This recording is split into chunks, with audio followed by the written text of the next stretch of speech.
Hey guys, welcome back to the channel. Well, in this video I finally pulled in my 4.5 108 and it's had a broken speedometer cable for some time now, so I've already picked one up, and so in this one I'm going to show you how to replace it.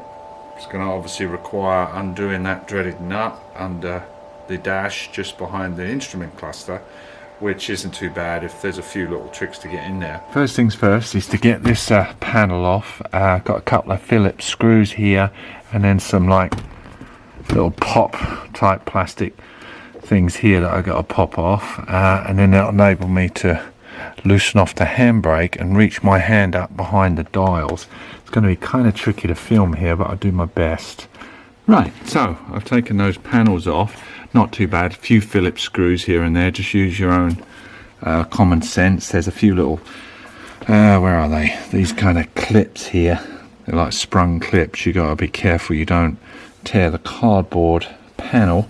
And so I'm getting a 10mm long socket up here either side of the handbrake, and what that will enable me to do is to pull that handbrake lever down slightly to give me more access. And that's going to be very difficult to film, but I will try and describe as best as possible what I'm reaching for and what I'm looking for. Right, little fiddly there. So on the passenger side you will notice that there's the switch, you know, the handbrake switch. I found that you unplug that, it gives you a little bit of access to the bolt on this side, and like I say, it's two 10mm bolts. I used a universal joint socket to get onto this side, and then it lowers the, oh, here's the bracket, see, there's the bracket that you got to take down, so that lets the handbrake slop down. And then I'm going to attempt to see if I can get a camera shot straight up there to see that tan coloured plastic or Bakelite nut that's holding the gauge cluster in, and that requires you to dig your arm straight up to the forearm, or if someone's got small hands, maybe get your teenager to get up there and undo that nut. So let me see if I can film it and see what's up there. Okay, I'm kind of scanning around here. Move that out the way.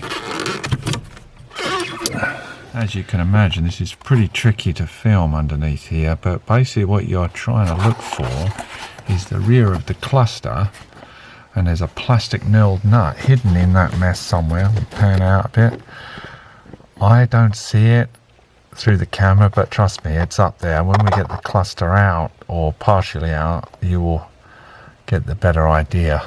I'm kind of aiming towards the middle of the cluster, just not in the right angle. Okay, well, after a little fiddling around, this is what you're looking for. This probably about just over maybe an inch across dial here that screws on it. It's got some slight knurling on here, and it's this color, so you should be able to see it, but it is incredibly difficult to locate, and you're literally using the tips of your fingers or nails to unscrew it. And basically that holds on the back of the gauge cluster, and the gauge cluster should ease out. It's still kind of tough to pull out because if it's been in there a while, you know, there's a rubber gasket and it makes it tough to get to. But this job will kind of break your soul after about 20 minutes, but stick with it, you will find it. It's just back breaking because you've got to lay on your back and wiggle your way through there. But I've not got particularly small hands and arms, so I'm able to do it. I'm sure you can do it. So let's get up top and ease that cluster forward and see what we got. Now the dials are loose, we should be able to ease these forward. You got to remember there's a bunch of stuff connecting it. Right, okay, so with a lot of struggling, basically what I find, there's a part of the unit just below that tends to catch at the bottom, so you've got to kind of tilt it at the top and just work it back and forth. It's really fighting you because you can see in the back here you got obviously various things attached: oil pressure, lights, illumination. Obviously on this side we've got the speedo cable, so it's going to fight you. And also be very careful, there's a part of it here, this steel connecting rod that attaches a bracket. See that whole bracket there? Let me try and focus. See that? That is where this cross bracket goes through, and then this little nut attaches to. So now that you can visualize it, again, let's zoom in there so you can see it's very tight in there. See that pipe in the back? That's going to be in your way. That's a vent pipe, about 2-inch vent pipe. So I'm going to carefully undo the speedometer cable from this end and then go through the bulkhead grommet, and it should be towards the back over here somewhere. So there's the speedometer cable. I've detached that. I have to disconnect at the transmission end, that's what I'm thinking, and pull it through from the top and then insert it from the top down. That's how it looks to me, because that nut there is too big to go through the hole. So let's see how we get on. So we've got to disconnect at the other end. So we're on the driver's side underneath the car seat basically. Here's the speedometer cable here.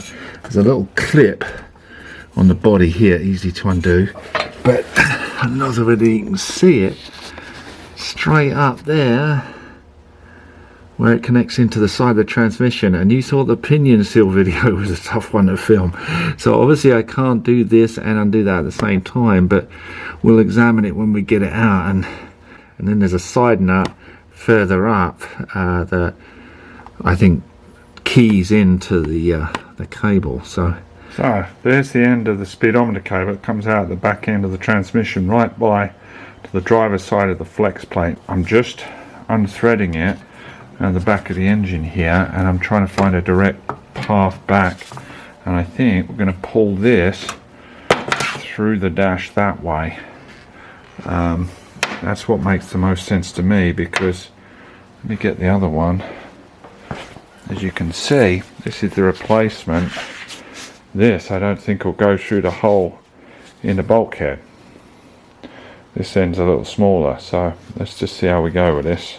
Well, yeah, I was right. So you pull it from the gauge cluster into the car, because that end is that much smaller, and just feed it a bit into the bulkhead and then get it past this point. See, all the casings all worn. Get it past this point to about here, and then just start tugging. So there's the two cables next to it. We're good with length, so just remember the right hand drive cars have a longer one, so make note in that when ordering it. See that grommet right there, that entry grommet? So the new cable gets passed through at the top of the gauge cluster, and then that grommet, you stick that cable in the hole there, you see, and it's a nice big hole, and you can work it straight into through the bulkhead. Okay, so there's the end that I've pushed through to the through the bulkhead grommet, and I've attached it to the speedometer at the other side.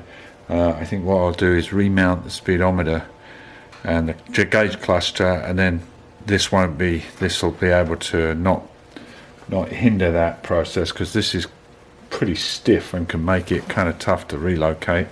And see the end there? Let me get the old one and I'll show you.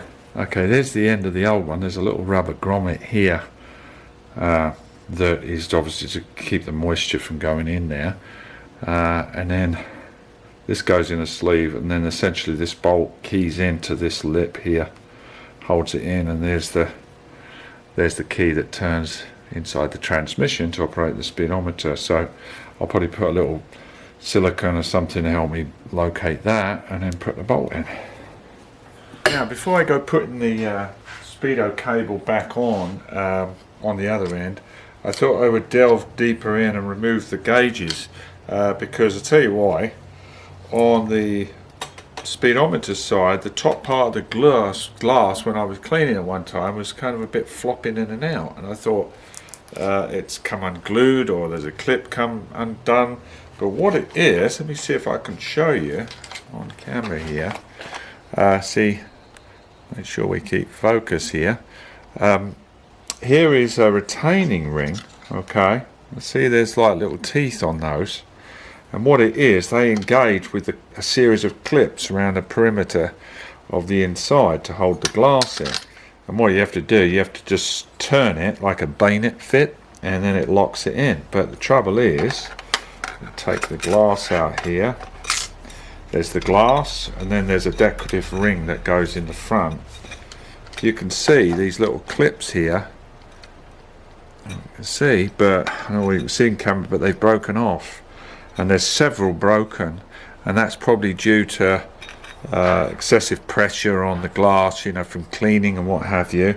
You can see the other one, it's got the clips still intact, so the really only way to fix that is to get another one.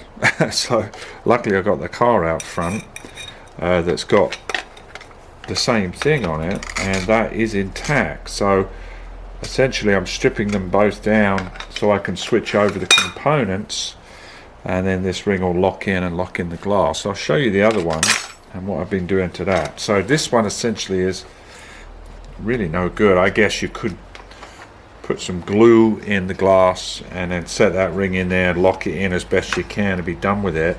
I mean, that would work, but while it's all out I might as well change it and put one that's good. So let me show you that one, and I'll show you what I've come up with that.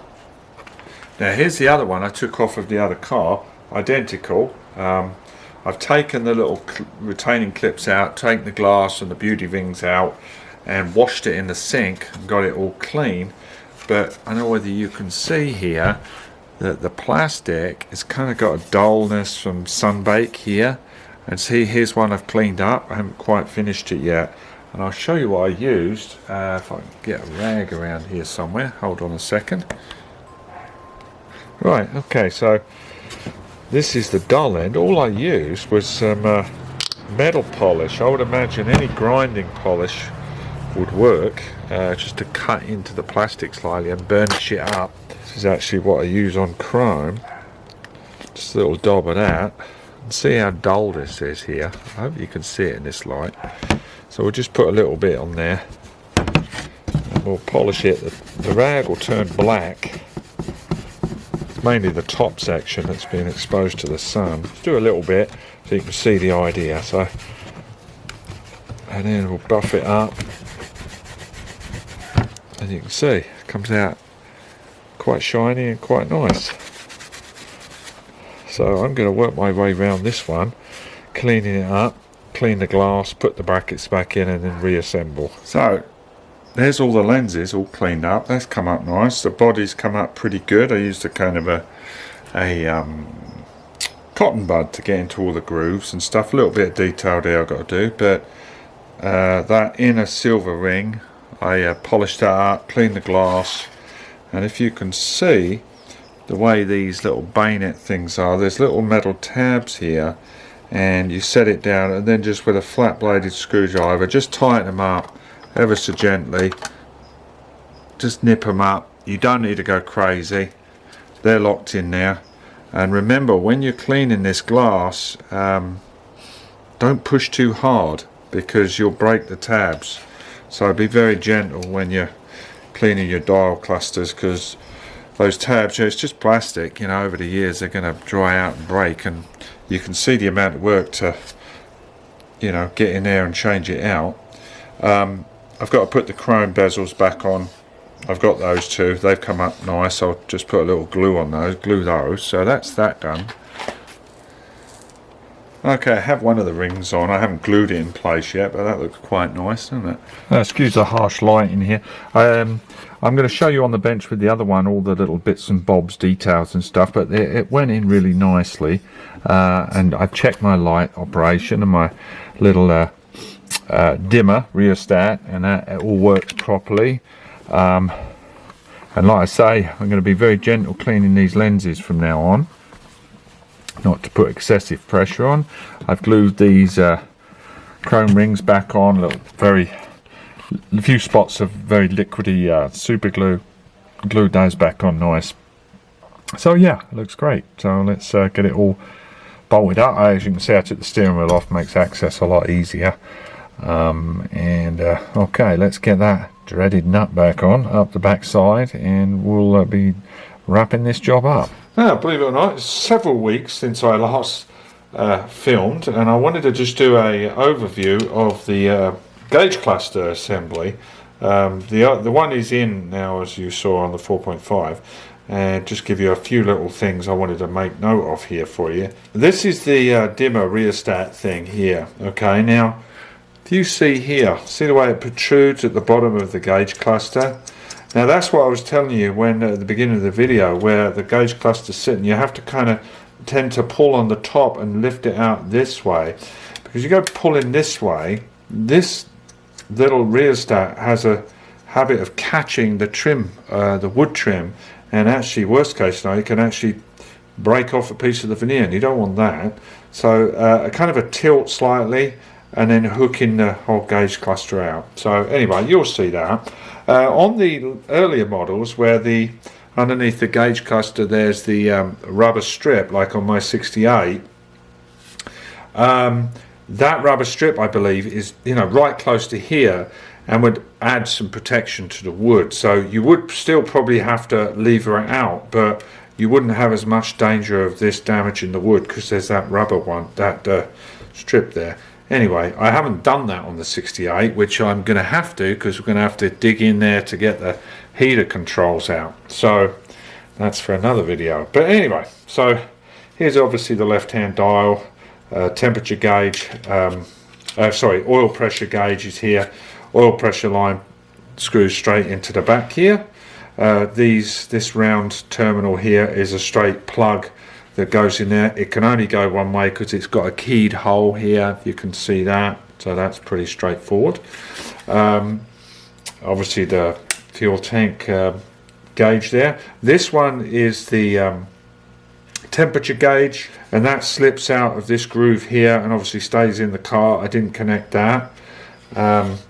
And there's a little plate here that holds this in. It's fairly self-explanatory. You just got to undo it and slide it out of this slot. As I say, this is the rheostat.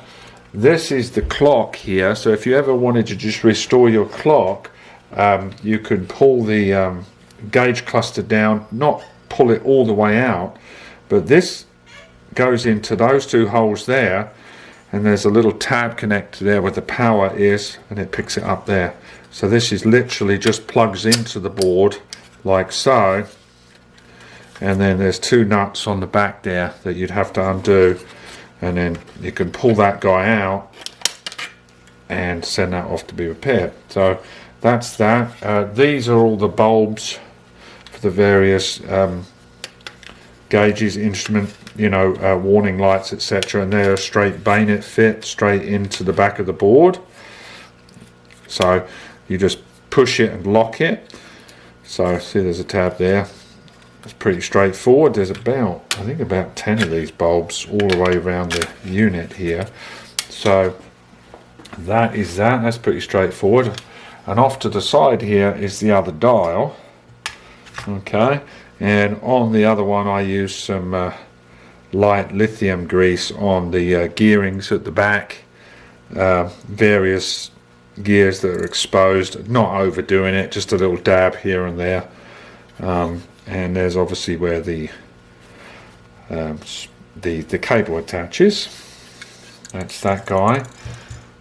And one other thing I mentioned at the beginning of the video, but this is the housing, and this guy is the connection bar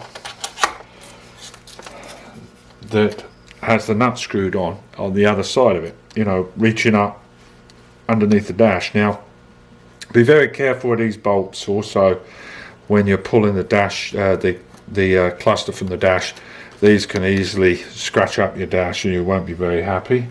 And I'm not sure whether we got to this yet, but this is the gear selector, series of pulleys here. This little tab here connects to the shift bar, the shift lever down below on the next to the steering column, and that's a simple series of pulleys there. This one's not working very good because the wire's are frayed.